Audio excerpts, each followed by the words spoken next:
エモエモ。こんにちは、えもこです。今回は iPad の絵描きアプリを使って Apple Pencil と指で絵を描き比べてみます。私はいつも iPad で絵を描くときには Apple Pencil を使っていますが、指で描いた場合とどんなところが違うのかお絵描きしながら話していきます。それでは行ってみましょう。まずは指で描きます。指なので傾きや筆圧感知がなく、基本的に同じ太さの線しか引けませんし、線の濃さも変わりません。使うアプリのブラシによっては描き始めと終わりが細くなって強弱がついているような線が描けます。傾き筆圧感知はペンで画面を押さえた時の強さやペンの傾きを検知する機能で、線の太さや濃さを調整できますが、もちろん指にそんな機能はついていないので、指の押し具合で濃淡や線幅が変わることはないです。ざっくりとしたラフを描くときには指でも大丈夫でしたが、清書で綺麗な線を引こうとすると難しくなってきました。指の動かし方が悪いのか、思い通りの線が描けません。あと指で線が出る場所が隠れて、どこから線が引かれるのか分かりにくいです。はみ出た線を消しゴムで消そうと思っても必要な線まで消してしまいます。綺麗な線画を描くのが難しすぎてアナログに戻りたくなります。指で線画を描ける人はすごい集中力の持ち主に違いないと思います。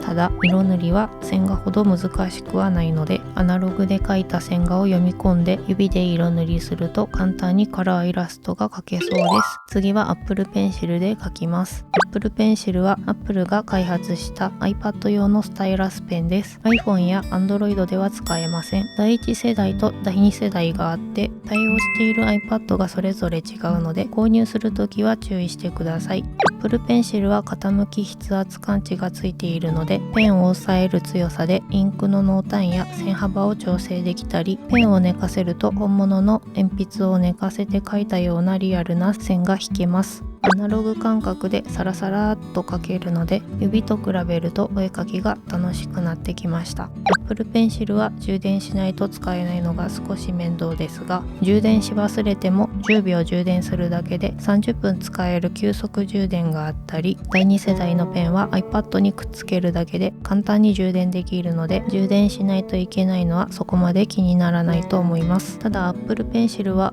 15,000円くらいして、消耗品のペン先も4本で2400円くらいするので少し高すぎるのが残念です。かといって数千円で買える安いタッチペンは筆圧感知に対応していなくてお絵描きには向かないので、 iPad で絵を描きたい人は Apple Pencil を買った方がいいと思います。絵を描かない人でノートに文字を書くくらいなら筆圧感知はいらないと思うので、安いタッチペンでも十分使えると思います。はい、指で描いた時間の半分ほどで完成しました。ということで今回は Apple Pencil と指で絵を描き比べてみました。当たり前ですが Apple Pencil の方が描きやすく、手も疲れにくかったです。私は指で描いた後、親指の付け根が筋肉痛になってしまいました。指で上手に描ける人はすごいです。というわけで iPad でバリバリお絵描きしたい人は、個人的に筆圧感知があって長時間お絵描きしても手が疲れにくい Apple Pencil をおすすめします。